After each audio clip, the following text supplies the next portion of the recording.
Assalamualaikum warahmatullahi wabarakatuh. Bagaimanakah kabarnya adik-adik sekalian? Semoga dalam keadaan sehat walafiat serta selalu dalam lindungan Allah Subhanahu wa taala. Tidak lupa saya ingatkan kepada adik-adik sekalian untuk mendengarkan secara seksama dan mencatat atas materi yang akan dibahas nantinya. Untuk itu, saya persilahkan untuk menyaksikan video pembelajaran ini. Pada pertemuan kali ini, kita akan membahas mengenai Asmaul Husna dengan konsep pembahasan yang terbagi atas yang pertama, pengertian dari Asmaul Husna, yang kedua, dalil dari Asmaul Husna, yang ketiga, pembahasan mengenai Asmaul Husna, dan yang terakhir yaitu cara meneladani Asmaul Husna. Bismillahirrahmanirrahim. Yang pertama, pengertian Asmaul Husna. Nah, Asmaul Husna ini menurut bahasa terbagi menjadi dua kata yang saling berhubungan, yaitu yang pertama kata al-asma dalam bentuk jamak dari kata al-ism yang biasa diterjemahkan sebagai nama.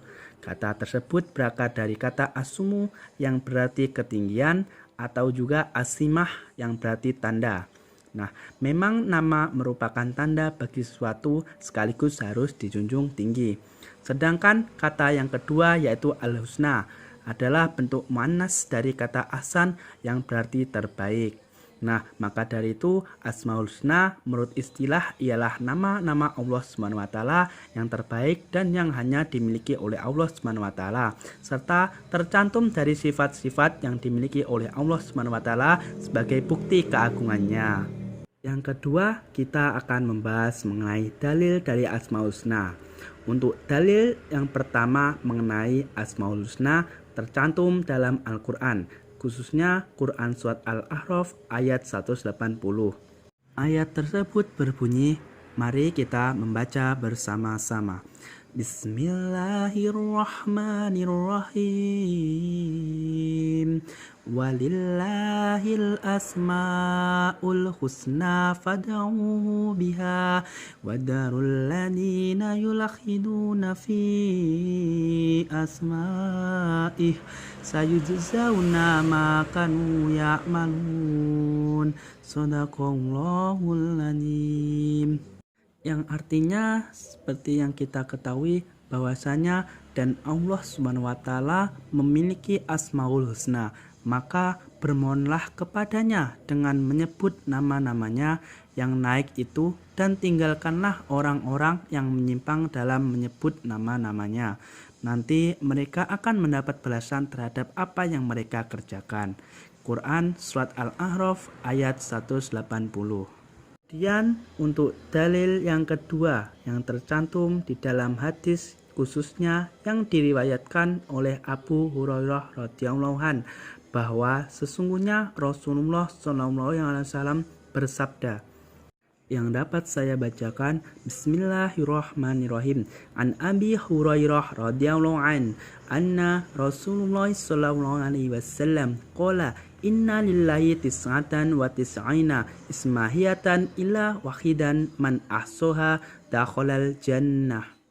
Yang artinya sesungguhnya Allah Subhanahu wa taala mempunyai 99 nama, 100 dikurang 1. Barang siapa yang menghafalkannya, maka ia akan masuk surga. Hadis riwayat Bukhari.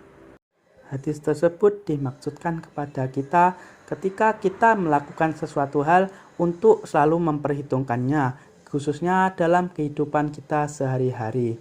Contohnya, jika seseorang mengetahui bahwa Allah SWT itu adalah Al-Ghafur atau yang Maha Pengampun, maka ketika ia terlanjur berbuat dosa, maka ia segera menghentikan perbuatan dosanya dan segera bertaubat, serta ia tidak berputus asa dari ampunan Allah SWT, karena dirinya yakin bahwa Allah SWT adalah yang Maha Pengampun. Betapapun besarnya dosa yang telah diperbuatnya, maka Allah SWT akan memberi ampunan kepadanya dengan melalui perantara bertaubat secara bersungguh-sungguh.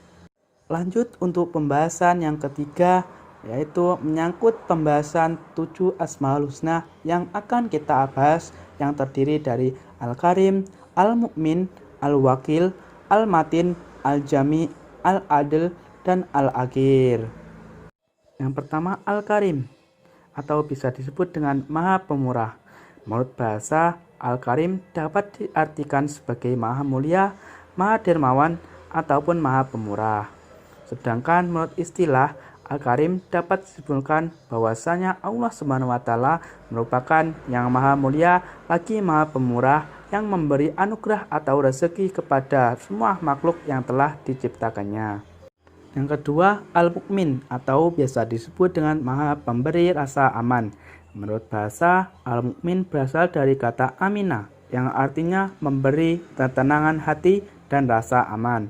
Sedangkan menurut istilah Al-Mukmin dapat disimpulkan bahwasanya Allah Subhanahu wa taala merupakan Maha Pemberi rasa aman kepada semua makhluknya, terutama kepada umat manusia. Ketiga, Al-Wakil atau biasa disebut dengan Maha Pemelihara. Al-Wakil menurut bahasa memiliki arti maha mewakili atau pemelihara. Nah, sedangkan menurut istilahnya Al-Wakil yaitu Allah Subhanahu wa taala yang Maha Pemelihara dan mengurusi semua kebutuhan makhluknya, baik dalam urusan dunia maupun urusannya di akhirat nanti. Yang keempat yaitu Al-Matin atau bisa disebut dengan Maha Perkasa. Allah Subhanahu wa taala disebut dengan Al-Matin bahwasanya Allah Subhanahu wa taala Maha sempurna dalam kekuatan dan kekukuhannya. Kemudian yang kelima, Al-Jami atau biasa disebut dengan Maha Mengumpulkan. Al-Jami memiliki arti bahwa Allah Subhanahu wa taala Maha mengumpulkan segala sesuatu yang tersebar atau terserak sesuai dengan yang dikehendakinya. Yang keenam yaitu Al-Adl atau biasa disebut dengan Maha Adil. Al-Adl memiliki arti bahwa keadilan Allah Subhanahu wa taala bersifat mutlak yang tidak dapat dipengaruhi oleh apapun dan siapapun. Dan yang terakhir yaitu Al-Akhir atau biasa disebut dengan Maha Akhir. Al-Akhir memiliki arti bahwa Allah Subhanahu wa taala yang Maha Akhir serta tidak ada satupun setelah Allah Subhanahu wa taala. Untuk pembahasan kita yang terakhir pada pertemuan kali ini yaitu cara meneladani Asmaul Husna. Berikut ini ialah cara kita untuk meneladani sebagai umat manusia yang beriman kepada Allah Subhanahu wa taala dan Asmaul Husna yang dimilikinya. Di antaranya pertama Al-Karim yaitu yang Maha Mulia.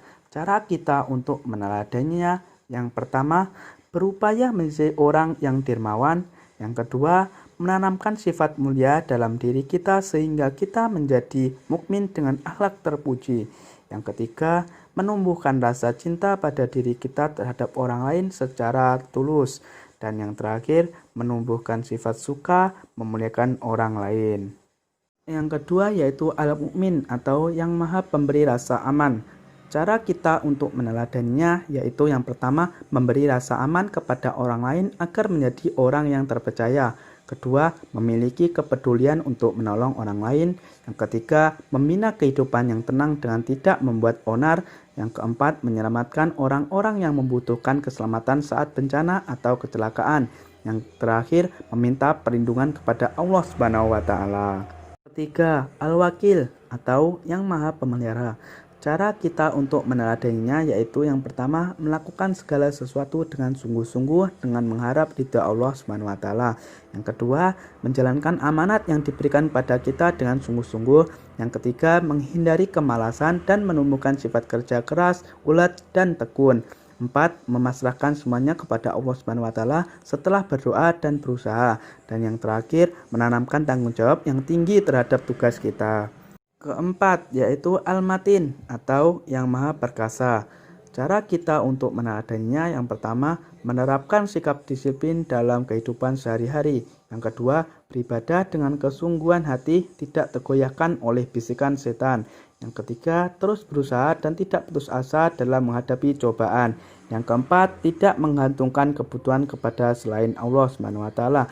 Dan yang terakhir, berusaha menggunakan kekuatan yang dimiliki dalam hal-hal yang diridhoi oleh Allah Subhanahu wa taala. Kelima, yaitu Al-Jami atau yang Maha Mengumpulkan. Cara kita untuk meneladaninya yaitu yang pertama, mau bekerja sama dengan orang lain. Kedua, hidup berdampingan secara harmonis dengan manusia dan sesama makhluk Allah Subhanahu wa taala.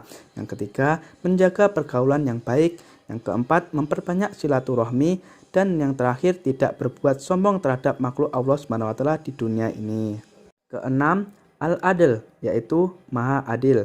Cara kita untuk meneladaninya yaitu yang pertama, berbicara, bersikap, dan bertingkah laku dengan baik kepada orang lain.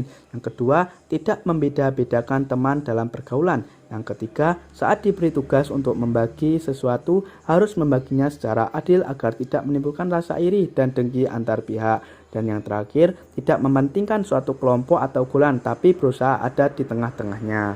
Ketujuh atau yang terakhir yaitu al-akhir atau yang maha akhir. Cara kita untuk meneladaninya yaitu yang pertama, berani bersikap baik dari diri kita sendiri.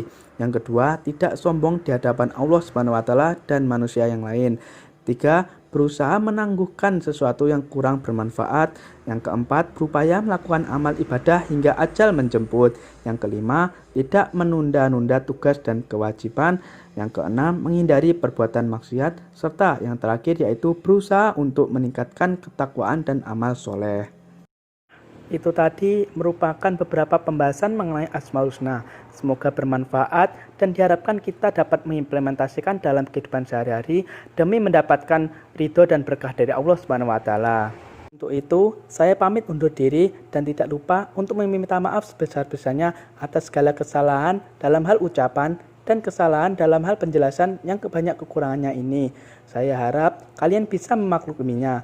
Wabillahi taufiq wal hidayah. Wassalamualaikum warahmatullahi wabarakatuh.